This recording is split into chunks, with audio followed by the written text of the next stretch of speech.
네, 안녕하세요. 이든과 클로저 한 스푼이라는 주제로 발표를 하게 된 팜모닝 개발팀의 백엔드 엔지니어 김상현입니다. 네, 먼저 제 소개를 잠깐 하자면요. 지금 여기 보이는 사진은 저희 그 회사 유튜브 홍보 그 영상의 캡처본인데요. 당시에 제가 클무새라는 별명으로 소개가 되었습니다. 네, 클로저 앵무새라는 뜻인데요. 그만큼 저는 클로저를 사랑하고 클로저를 개발하는 것을 즐기는 그런 개발자입니다. 클로저를 시작한 지는 1.5년이 되었고요. 그 클로저를 만든 이치이키의 팬 경력도 1.5년입니다. 그리고 래플에 중독된 지도 1.5년이고요. 놀림받은 지도 1.5년이 되겠습니다. 네, 오늘 발표의 간단한 목차인데요. 첫 번째로는 클로저의 특징이 무엇인가에 대해서 간단하게 얘기를 한 뒤에 그 다음에 제가 발표하고자 하는 중심 주제인 이든은 어떻게 생겼고 도대체 무엇인가, 간단하게 이든은 데이터 표기법인데요. 이든이 생긴 모양에 대해 얘기를 하고 그 다음에 이든이 왜 생겼는가를 말하기 위해서 똑똑한 데이터란 무엇인가에 대해서 얘기를 해보겠습니다. 그리고 이든이 똑똑한 이유에 대해서 말씀을 드린 뒤에 마지막 두 슬라이드만 더 배우시면 클로저를 마스터할 수 있습니다 라는 주제로 얘기를 한 뒤에 마무리 짓겠습니다. 클로저의 특징은 정말 여러 가지가 있지만 저는 그 세 개로 요약을 해봤어요. 데이터 퍼스트는 무엇이냐면 클로저는 데이터에 가장 큰 가치를 두고 있고 데이터를 중심적으로 모든 것이 코드가 짜져야 된다라는 철학을 가지고 있는 그런 언어입니다. 거기서 파생된 그 프로젝트가 제가 발표하고자 하는 이든, 그 다음에 불변 자료형을 근본으로 하고 있는 데이터베이스인 데이토믹 같은 것들이 있습니다.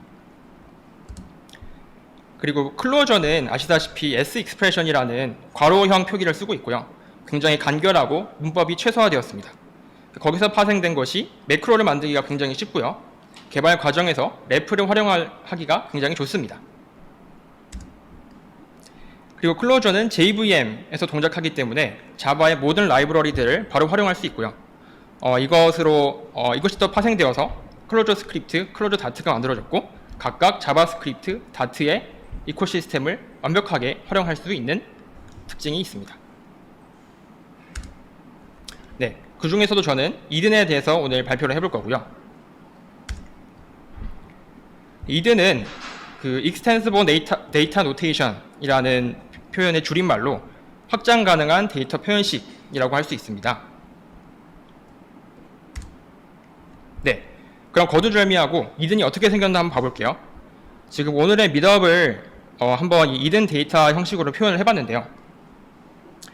보시면 되게 처음 보는 콜론에 그 다음에 익숙한 따옴표도 있고요. 그 다음에 샵의 중괄호 같은 것이 있고 토픽스에 있는 것을 보면은 뭔가 맵 자료 구조처럼 생겼는데 콜론도 없고 콤마도 없습니다. 네. 그리고 맨 밑에 보시면은 샵 인스트라고 적혀 있고 이거는 뭔가 시간을 나타내는 것 같은데 여전히 처음 보는 데이터 형식임을 보실 수 있습니다. 똑같은 거를 제이슨으로 한번 표시해 보면은 이렇게 될 거예요. 네, 익숙한 표현이시죠? 키와 value, 그 다음에 array 이런 것들이 표현이 되어 있습니다. 네, 그러면 우리는 이미 제이슨도 있고 XML도 있고 YML도 있는데 왜 클로저 진영에서는 이든이라는 걸 굳이 만들어야 됐을까? 왜 이 사람들은 이렇게 탄수를 낭비하는 걸까? 이렇게 생각하실 수 있는데요. 사실 이것은 클로저가 가진 그 데이터 퍼스트의 철학과 연관이 있습니다. 그 전에 이 데이터가 얼마나 가치 있는 것인가에 대해서 한번 얘기를 좀 해보고 싶은데요. 그 왼쪽에 있는 그 되게 유명한 그 멧돼지 책이라고 흔히들 불리는 이 Designing Data Intensive Applications라는 그 책을 쓴 마틴 클랩머는 데이터는 코드보다 더 오래 지속된다. 즉 데이터의 임팩트가 훨씬 더 크다라는 얘기를 했습니다. 그리고 데이토믹을 만들고 그 코그니텍트라는 최대의 클로저 회사를 그것을 만든 스튜어트 할로웨이는 데이터가 똑똑하고 코드가 멍청한 것이 코드가 똑똑하고 데이터가 멍청한 것보다 낫다라고 극단적으로 표현을 하기도 했습니다. 당연한 것이 데이터가 코드보다 더 오래 지속되기 때문에 당연히 데이터가 똑똑한 것이 훨씬 좋겠죠. 그러면 이 똑똑한 데이터란 무엇일까요? 저는 똑똑한 데이터는 약간 현금 같다고 생각을 했습니다. 다시 말해서 현금에는 뭐 100달러짜리, 20달러짜리, 10달러짜리 동전도 있고요. 다양한 표현 방식이 있고요. 그리고 누구나 즉시 사용이 가능합니다. 그리고 획득할 수 있는 여러 방법이 있죠. 그에 비해서 좀 덜 똑똑한 데이터는 약간 오래된 고서나 뭐 숨겨진 암호 같은 것이 아닐까 생각을 했습니다. 네, 가치를 쉽게 판단할 수 없고요. 사람마다 해석이 다를 수 있고 또 얻기 어렵습니다. 그러면 이쯤에서 이든이 똑똑한 데이터 표기법인 이유에 대해서 한번 알아볼게요. 첫 번째로는 풍부한 원시 타입 지원이라는 것이 있습니다. 네, 옆에 보시는 이 컬럼이 전부 다 지원하는 원시 타입인데요. nil은 널 또는 nothing을 표현하는 타입이고요.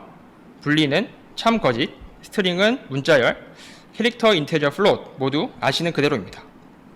네, 심볼은 약간 어떤 값을 참조하고 있는 값이라고 이해하시면 되고요. 키워드는 약간 자기 자신을 스스로 지정하는 약간 그런 지정자라고 보시면 되는데 자바에서 인원과 같은 친구라고 보실 수 있습니다.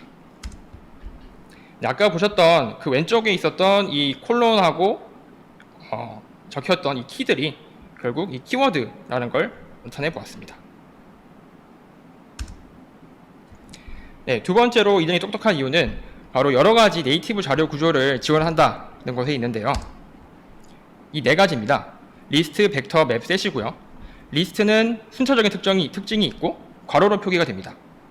네, 벡터는 어떤 위치에 있던 O1의 시간으로 액세스할 수 있다는 특징이 있고 이렇게 대괄호로 표시가 되고요. 맵은 키 값이 표기가 되는 데이터 구조고 별다른 딜리미터 없이 바로 스페이스로 이제 키와 값이 구분이 되는 특징이 있습니다. 마지막으로 set은 수학적으로 집합을 나타내는 데이터 구조고요. 이렇게 샵과 중괄호를 통해서 중복이 없는 단 하나의 요소만 나타내는 그런 데이터 구조라고 할 수 있습니다. 네, 아까 지금 미덥을 이든으로 나타낸 데이터 표기법에서 이 전체 이것이 맵이라고 볼 수가 있고요. 왜냐하면 이 name이라는 것이 키고 클로즈 미덥이 value, speakers가 키고 그 다음에 여기 set 자료 구조가 value가 되는 것이죠. 네, set이 여기 있습니다. 네, 그러면 한번 코드 예제로 한번 알아보겠습니다.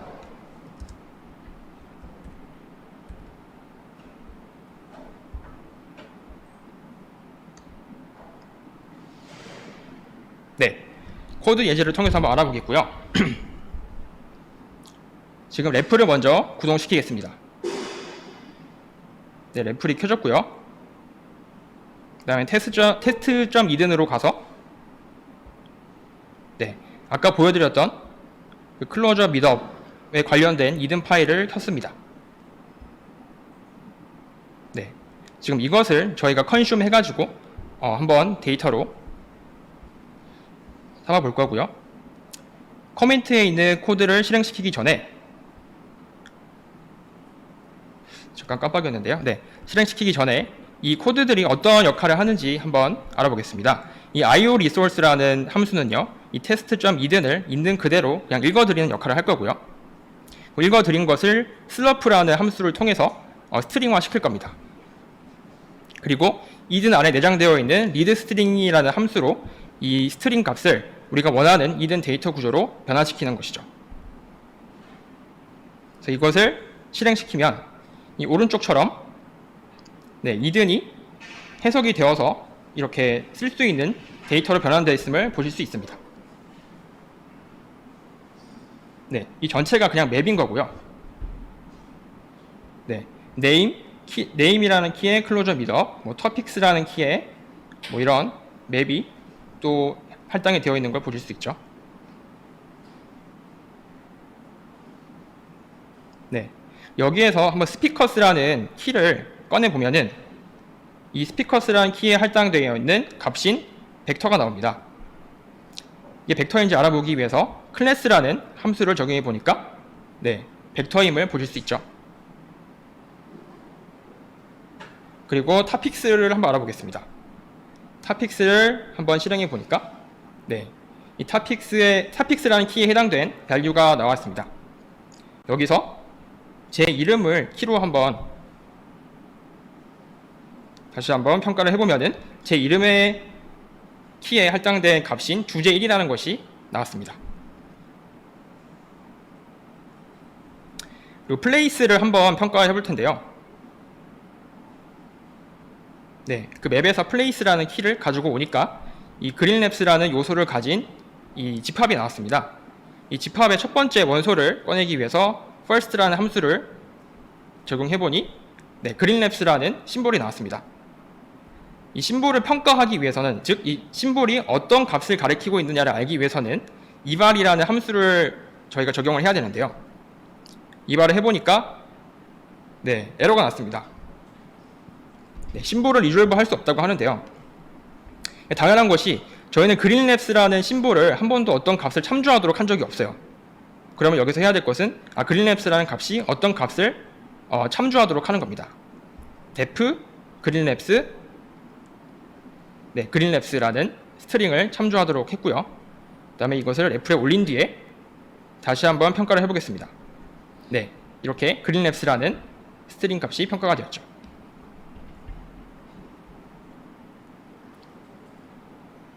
네, 마지막으로 time, 아까 가장 밑에 있었던 inst 어쩌고 저쩌고 하는 게 있었죠. 그것을 읽어보니까 네, 뭔가 타임에 연관된, 시간과 연관된 자료형이 나왔는데요. 이것의 클래스를 한번 알아보겠습니다. 자바 util date네요. 이든에는 이렇게 빌트인 엘리먼트라는 것들이 두 개가 있는데요. 하나는 UUID고 다른 하나는 이런 시간값을 나타내는 시간 자료형입니다. 네, 그러면 이 예제를 통해서 이든이 제공하는 원시 자료 타입형과 그 다음에 데이터 구조에 대해서 알아보았습니다.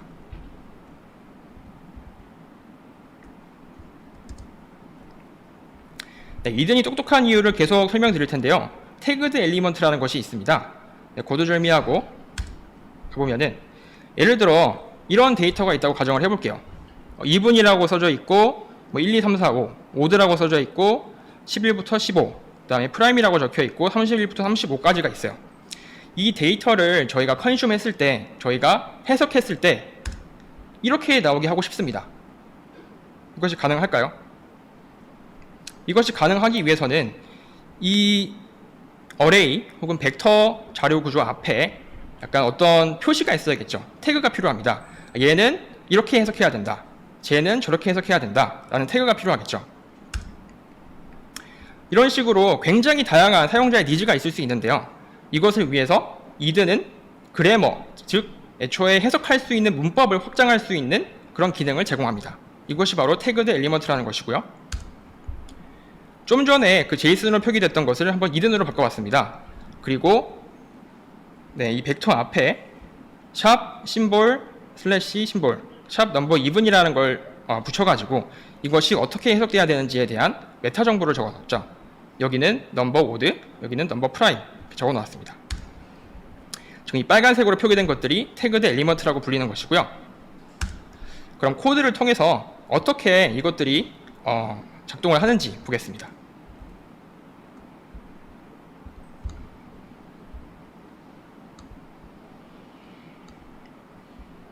네, 아까 보셨던 그 태그드 엘리먼트를 포함한 그 이든 파일입니다. 네, 똑같이 생겼고요.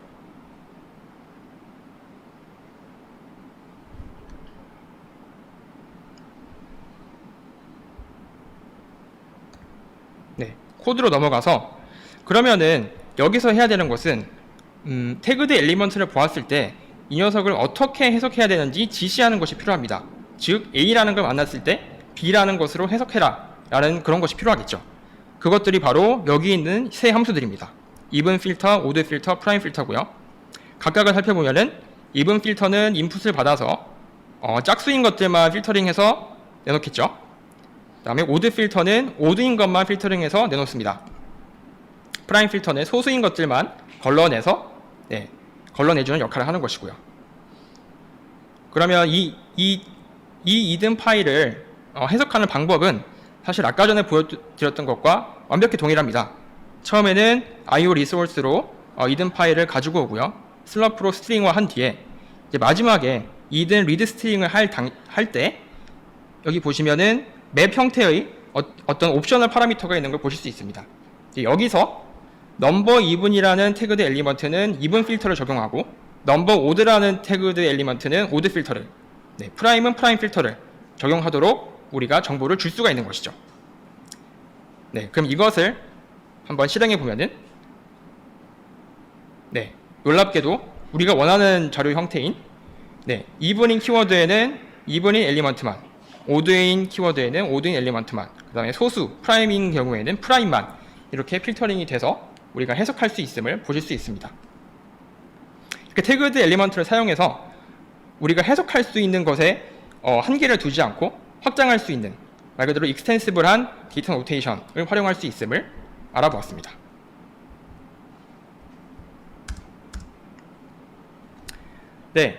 이제 두 슬라이드만 더 배우시면 클로저를 다 떼실 수 있습니다. 첫 번째는 클로저에서 어떻게 함수를 호출하는가인데요. 이런 식으로 호출합니다. 이것은 헬로 송파 클로저라는 것이 프린트되는 클로저 코드고요. 이 코드를 한번 두 가지 방식으로 해석을 해보겠습니다. 데이터적인 관점에서는 이 전체에 있는 이 괄호, 이것은 리스트입니다. 그리고 PRN이라는 그 단어는 심볼이죠. 첫 번째 요소가 심볼이고 두 번째 요소는 스트링입니다. 즉 데이터적인 관점에서 위의 코드는 리스트의 첫 번째 엘리먼트가 심볼, 두 번째 엘리먼트가 스트링인 그냥 자료 구조일 뿐입니다. 두 번째 코드적 관점에서는요, 첫 번째 클로저에서 그 리스트의 첫 번째 인자는 무조건 함수입니다. 그리고 그 뒤에는 얼마나 많은 것이 오든 전부 호출 인자입니다. 이런 식으로 클로저의 함수를 호출하실 수 있고요. 그럼 함수는 어떻게 정의를 하느냐? 간단한 함수를 또 가져와 봤고요. greet이라는 함수고 이름을 입력하였을 경우 hello 이름이라는 것이 출력되도록 하는 함수입니다. 먼저 def이라는 것은 함수를 정의하는 매크로고요. greet은 함수의 이름을 나타냅니다. 다음에는 say hello, 함수 주석에 들어갈 수 있고요. 그리고 인자, 마지막으로는 함수 본문이 들어갑니다. 여러분들은 방금 클로저를 다 배우셨습니다. 라고 말씀드리면은 도대체 무슨 말을 하는 것이냐 라고 생각하실 수 있는데요. 실제로 그렇습니다. 앞에서 배운 그 몇 가지 원시 타입과 그 네 가지의 데이터 구조, 그 다음에 방금 배우신 함수 호출, 그 다음에 함수 정의를 아시면은 사실상 클로저의 모든 문법을 배우셨다고 해도 과언이 아닙니다. 마무리를 지어볼 텐데요. 먼저 데이터가 똑똑하면 좋은 점에 대해서 얘기를 좀 해봤습니다. 그리고 왜 클로저는 똑똑한 데이터 표기법인지에 대해서도 코드와 여러 예시를 통해서 알려드렸고요. 얼떨결에 두 슬라이드 만에 클로저 문법을 다 배우셨습니다. 마지막으로는 그린랩스에서 클로저 하실 일만 남았다, 이 말씀 드리면서 발표를 마치겠습니다. 감사합니다. 김상현이었습니다.